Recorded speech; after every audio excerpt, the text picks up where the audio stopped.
आखिर देश की राजधानी दिल्ली में कोई भी भूखा कैसे मर सकता है, ये सवाल मन में आक्रोश पैदा करता है। और इसी आक्रोश के साथ आज हम दिल्ली के आशा किरण होम में हुई 11 मौतों का डीएनए टेस्ट करेंगे। ये खबर देश की राजधानी दिल्ली के उस आशा किरण होम से जुड़ी हुई है जो मानसिक रूप से बीमार लोगों के रिहैबिलिटेशन यानी स्वास्थ्य में सुधार का काम करता है। लेकिन वहां रहने वाले मरीजों को आशा की किरण नहीं बल्कि मौत बांटी जा रही थी।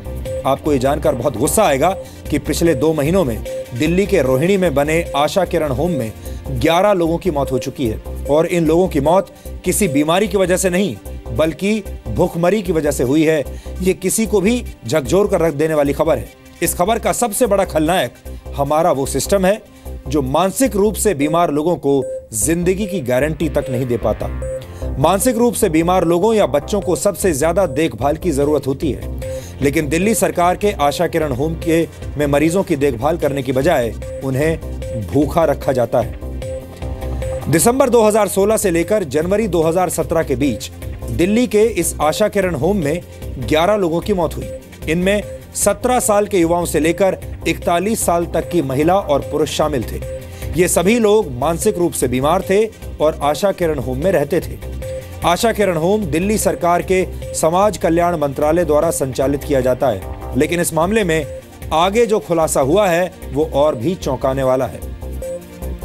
मरने वाले 11 लोगों में से 5 लोगों की पोस्टमार्टम रिपोर्ट का जब विश्लेषण किया गया तो यह पता चला कि इनकी मौत भूख की वजह से हो सकती है। जी मीडिया के सहयोगी अखबार डीएनए की रिपोर्ट के मुताबिक इन 5 लोगों को बीमार होने के बावजूद कई महीनों तक अस्पताल में भर्ती नहीं करवाया गया, जिसकी वजह से आशा किरण होम में ही इनकी मौत हो गई। इन 5 लोगों के शवों को दिल्ली के बाबा साहब अंबेडकर हॉस्पिटल में पोस्टमार्टम के लिए भेजा गया और इनमें से एक रिपोर्ट 21 साल की लड़की गंगा की है। वो रिपोर्ट हमारे पास है। गंगा नामक इस लड़की की पोस्टमार्टम रिपोर्ट के मुताबिक उसका लिवर और दोनों किडनीज सिकुड़ी हुई थी। डॉक्टरों के मुताबिक इसका मतलब यह होता है कि गंगा की मौत भूखमरी की वजह से हुई थी और काफी लंबे समय से उसने ठीक से खाना नहीं खाया था। हैरानी की बात यह भी है कि इस आशा किरण होम में कोई भी कुक नहीं है और स्टाफ की कमी की वजह से इन केयर टेकर्स को ही खाना बनाना पड़ रहा है। 2015 की सीएजी की रिपोर्ट के मुताबिक दिल्ली के आशा किरण होम में 350 लोगों के रहने की क्षमता है, लेकिन वहां पर करीब 970 ऐसे लोगों को रखा गया था जो मानसिक रूप से बीमार हैं। सीएजी की रिपोर्ट यह भी कहती है कि यहां पर केयरिंग स्टाफ की बहुत कमी है। आशा किरण होम में 502 कर्मचारियों की जरूरत है, लेकिन अभी वहां पर सिर्फ 215 कर्मचारी हैं। स्टाफ की कमी की वजह से यहां के मरीजों को वक्त पर खाना नहीं मिलता। इन मौतों के बाद दिल्ली का महिला आयोग अचानक जाग उठा है और महिला आयोग ने जब दिल्ली के समाज कल्याण विभाग को नोटिस जारी करके अब इसका जवाब मांगा है। वैसे आपको जानकारी दे दें कि दिल्ली के इस आशा किरण होम में रहने वाले मरीजों की मौत का ये कोई पहला मामला नहीं है। इससे पहले भी ये सब होता रहा है। वर्ष 2009 से लेकर 2015 तक करीब 7 वर्षों में यहाँ 218 लोगों की मौत हो चुकी है।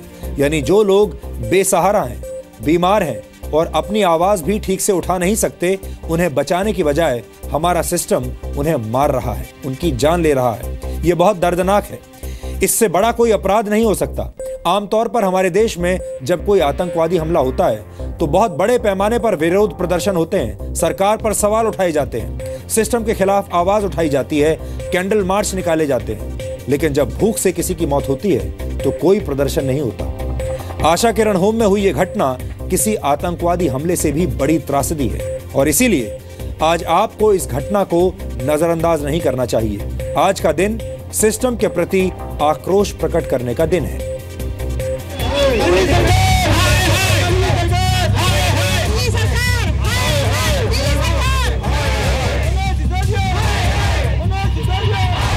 यह हंगामा दिल्ली के आशा किरण होम में मानसिक रूप से बीमार लोगों की मौत के बाद बरपा है।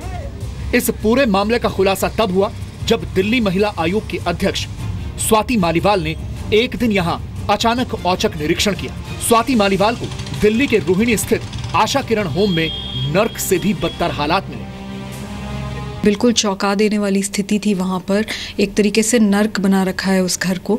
वहाँ पर सिर्फ 300-400 महिलाओं की जगह है और उसमें 900-950 लोगों को रखा हुआ है और एक एक बिस्तर पे चार महिलाएं थीं और वो नग्न अवस्था में कॉरिडोर्स में घूम रही थीं, क्योंकि उनको जब नहाने के लिए लेके जाना होता है तो उसमें लाइन लगा रखी थी। लेकिन यहाँ सिर्फ हालात ही नर्क जैसे नहीं थे, बल्कि इन मानसिक रूप से बीमार महिलाओं और बच्चों की जिंदगी भी अब नर्क बन चुकी है। दिल्ली महिला आयोग के मुताबिक जब उनकी टीम यहाँ पहुंची तो सभी मानसिक रूप से महिलाएं बिना कपड़ों के घूम रही थीं और होम में लगे सीसीटीवी में उन्हें पुरुष कर्मचारी देख रहे थे। नग्न अवस्था में थी और वो पूरा का पूरा सीसीटीवी फुटेज कैप्चर हो रहा था और उसको मेल आदमी लोग मॉनिटर कर रहे थे। और इस होम में पिछले 2 महीने में 11 मौतें हुई हैं और कोई स्टाफ की बहुत कमी थी। जैसे एक कॉटेज में गए तो 150 महिलाओं के ऊपर सिर्फ एक स्टाफ था, कोई उनको मदद करने के लिए नहीं था, जिसकी वजह से वो बाथरूम और वो सब कुछ वहीं कर रही थी कमरे में। बहुत बदबू थी, एक तरीके से बहुत बुरा हाल था। नर्क की अवस्था मैंने जैसे बताया वहाँ पे चल रही थी। इस सनसनीखेज खुलासे के बाद हंगामा मच गया। महिला आयोग ने तुरंत दिल्ली के समाज कल्याण विभाग को नोटिस जारी कर दिया। दिल्ली का समाज कल्याण विभाग पहले संदीप कुमार के पास था, लेकिन महिलाओं के शोषण के मामले में फंसने के बाद संदीप कुमार को हटा दिया गया था और अब ये विभाग मनीष सिसोदिया के पास है। मनीष सिसोदिया भी इस आशा किरण होम में निरीक्षण के लिए पहुंचे, लेकिन वहां उन्हें बीजेपी की महिला कार्यकर्ताओं के गुस्से का सामना करना पड़ा।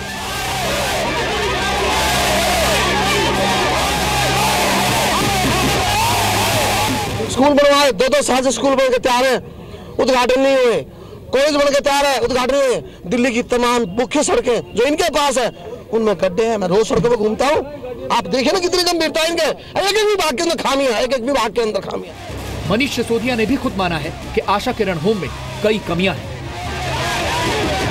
यहाँ जो ऑफिसर्स इसके लिए जिम्मेदार हैं, क्योंकि लैप्सेस हैं, उनके खिलाफ एक्शन लेंगे। और कुछ कमियां मैंने भी पाई हैं। Despite 2-3 days of DCW visit, मैंने 2-3 दिन के बाद में आया, उसके बावजूद कई कमियां मुझे भी पाई हैं, तो उनके खिलाफ भी एक्शन लेंगे।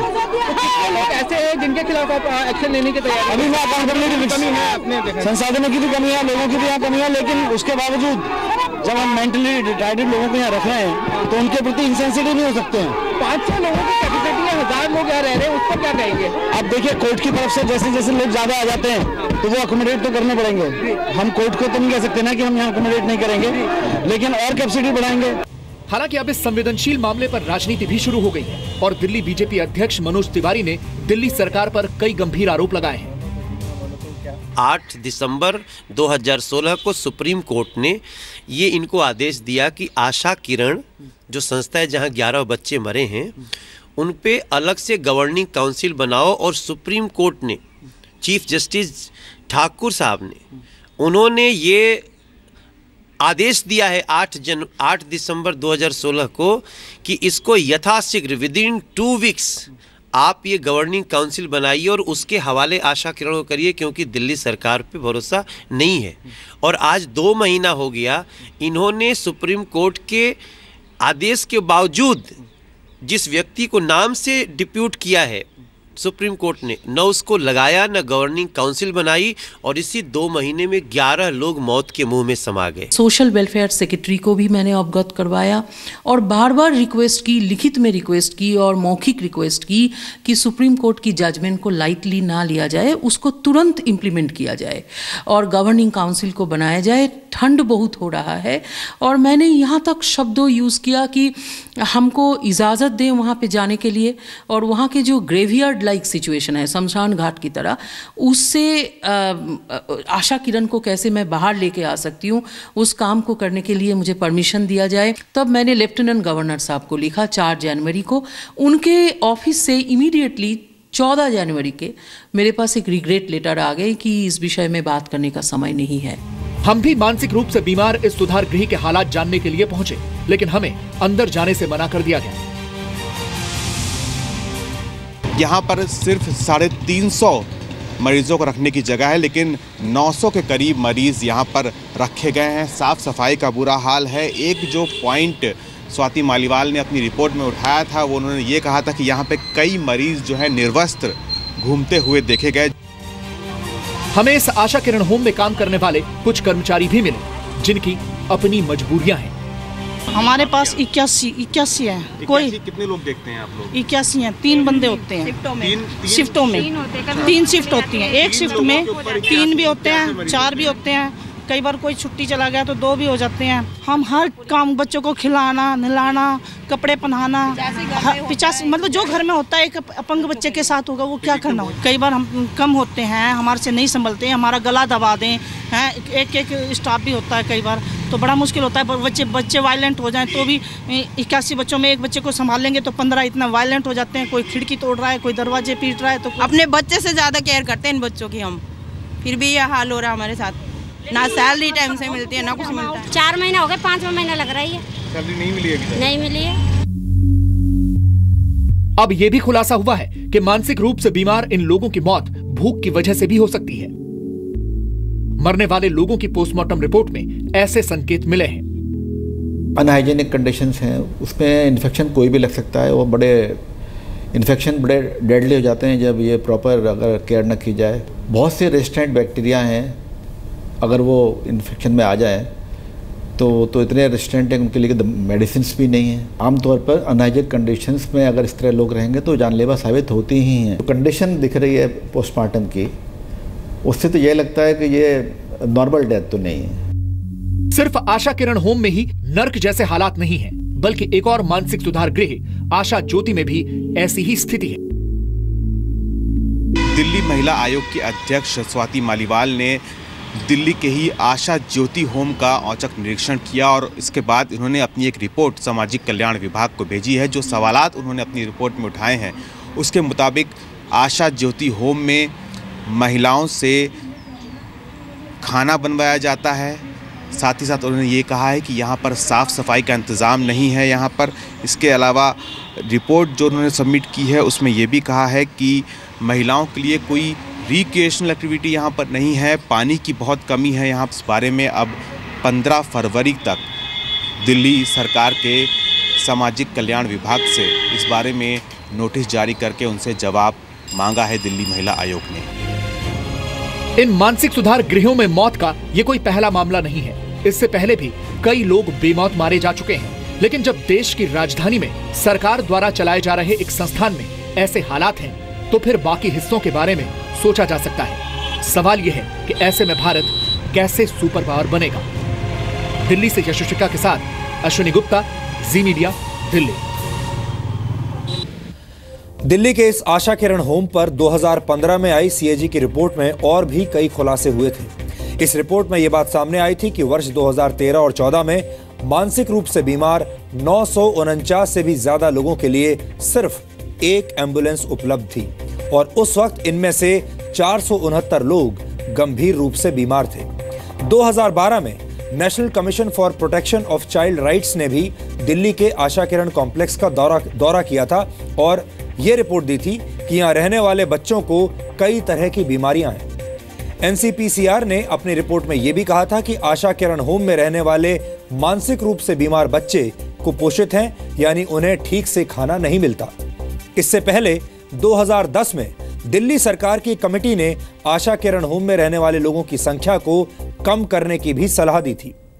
उसके बाद 2011 में इन लोगों को आशा किरण होम से किसी दूसरी जगह शिफ्ट करने का फैसला भी हो गया था, लेकिन सरकार ने इस आशा किरण होम में लोगों की संख्या कम करने के बजाय इसी कॉम्प्लेक्स में 80 बिस्तर और लगा दिए।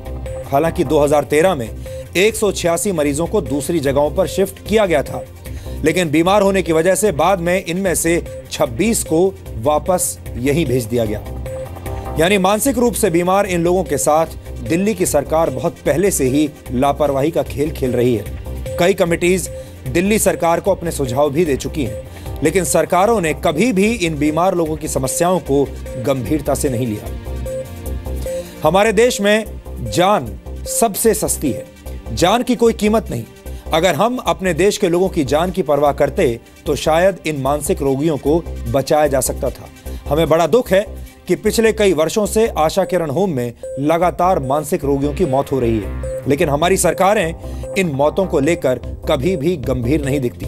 ऐसी खबरें हमारे सुपर पावर बनने के सपने को बहुत पीछे धकेल देते हैं। जिस देश की राजधानी में सरकार द्वारा चलाए जा रहे एक संस्थान में भूख से मानसिक रोगियों की मौत हो जाती हो, इससे ज्यादा शर्मनाक बात और क्या हो सकती है। ये घटनाएं बताती हैं कि हम अभी भी समाज के इस हिस्से के प्रति कितने संवेदनहीन बने हुए हैं। यहां आप इस बात पर भी गौर कीजिए कि ये वो लोग हैं जिन्हें उनके अपने परिवार ने, अपने घर वालों ने भी छोड़ दिया है। कोई भी मानसिक रूप से बीमार बच्चा या महिला तभी ऐसे सरकारी शेल्टर होम में जाती है जब उसे उसके अपने घर वाले छोड़ देते हैं, लेकिन सरकारी शेल्टर होम में भी उनकी देखभाल कोई नहीं करता और उनका हश्र ऐसा होता है जो अभी हमने आपको दिखाया।